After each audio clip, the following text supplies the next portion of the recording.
It is officially the new year, and with the new year, you always need a really good journal set up. So I'm gonna take you on the journey of me setting up my 2025 journal. This will only be the second year of attempting to do a journal, and I really enjoyed doing it last year. So we're gonna try and make a new spread, and we're just gonna dive right into it.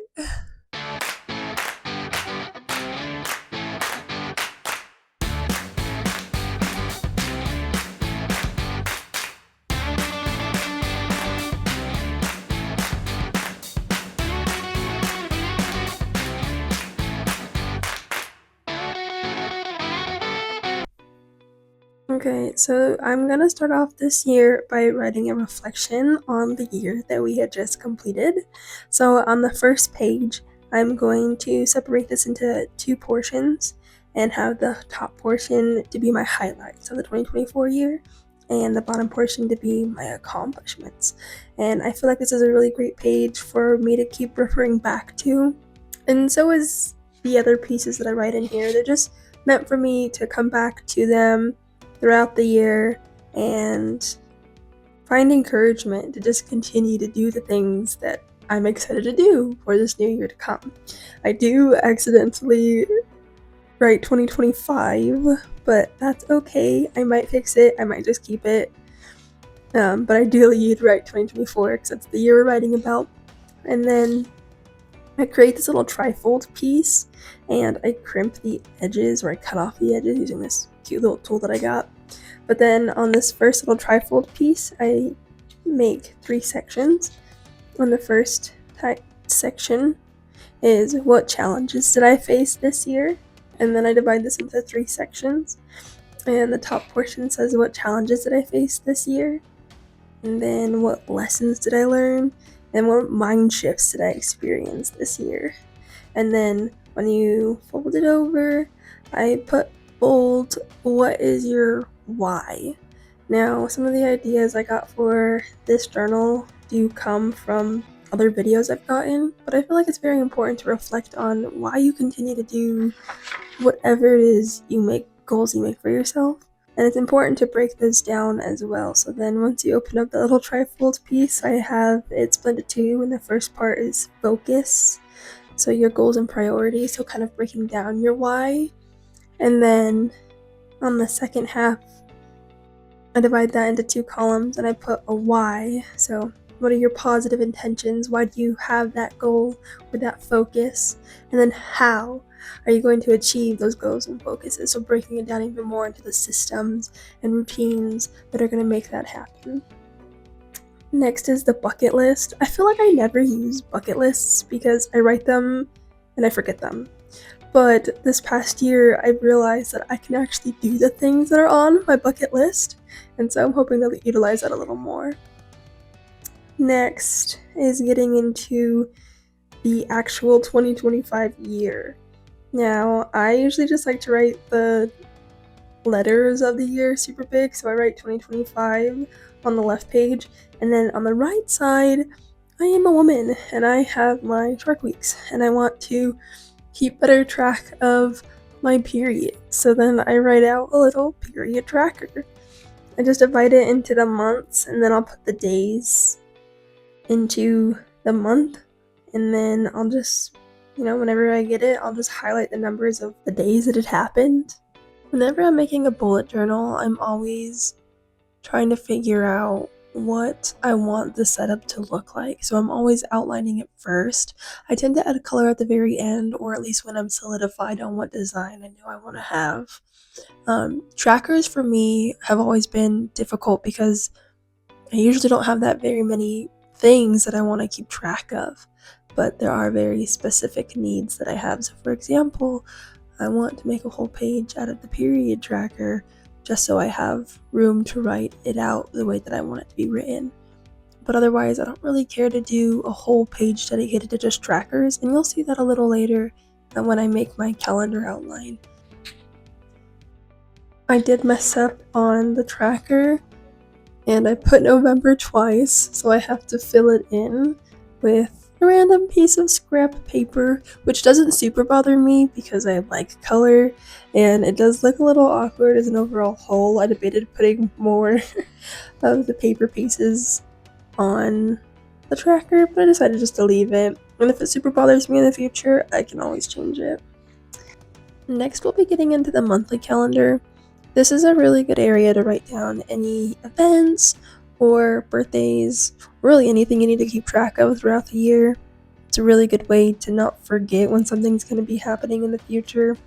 So I pretty much just divide the page evenly between January and December, and I mark out where I want each of the months to go. And I use a bunch of different fun colors, and I use colors that I feel like represent that month.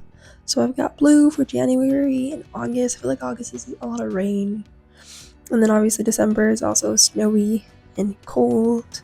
October has to have orange for the fall.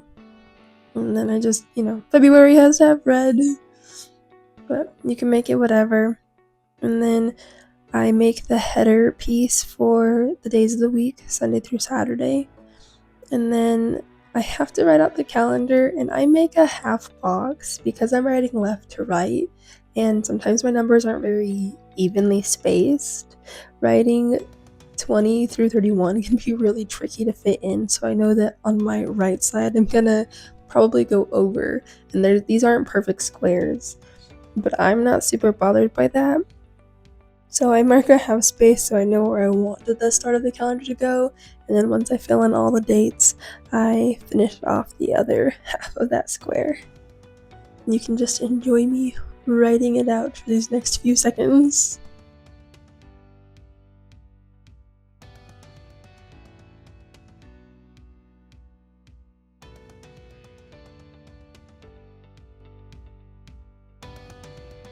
Now we get into the actual month.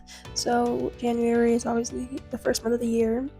On the left side, I like to section this off into two parts and make the top part what made me happy this month. So again, I use a lot of reflection pieces. I'm trying to keep myself more attentive to what is happening during my days.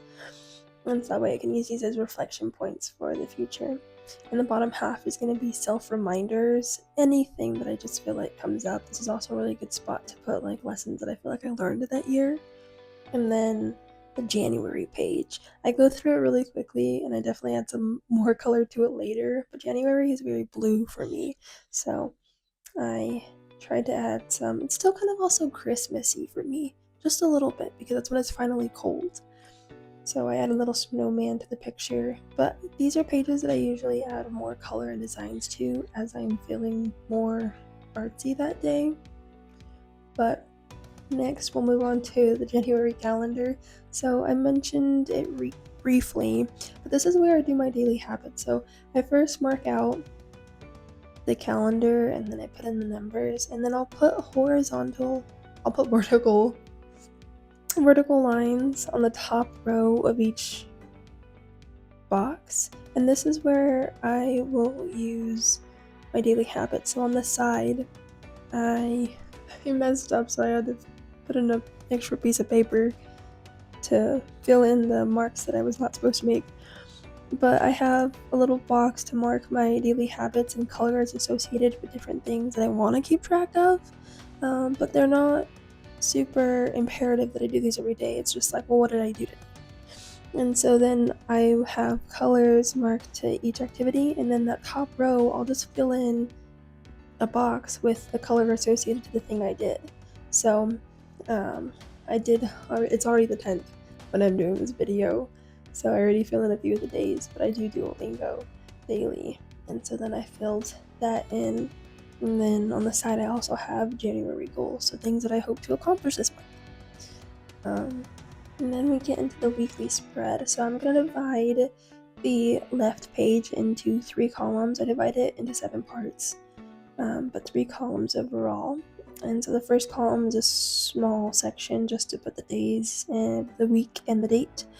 And then I make another section for tasks that I want to do for the day, or even ahead of time, or like in the future.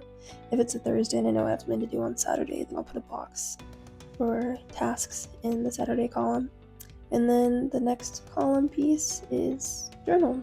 I want to start to journal and write more, but sometimes prompts aren't really helpful, so this just gives me a small little section to write about my day or whatever it is I feel like happened to me that I want to talk about. And then on the right side, I made a little column or a little box for what I ate for the day. This is new for me. I want to track it this week and see what it is that I eat. And then I make a little box for my focus for the week, my to-dos, my looking ahead. So that's usually a section I use for I don't know, something I know that's going to be coming up within that month or so. And then I have like a read/code log for me to kind of keep track of whatever it is that I read or code, trying to keep myself more attentive to it. And then I have a weekly review. So the weekly review I use at the end of the week to kind of reflect on what happened, what I liked, what I didn't like, things that made me happy, kind of just whatever it is I feel like writing about. And it's also a really good section that if I feel like I need more, like the smaller journal weekday, if I didn't feel like I wrote enough, I'll transfer some more thoughts onto the weekly review. And I've been really liking that. So now I add some color. Now that I'm finished with the basics of all the outlines, I just add different designs and colors, and honestly, all throughout the week and month, I'll add more color and designs, but that is the flip through, and this was my journal.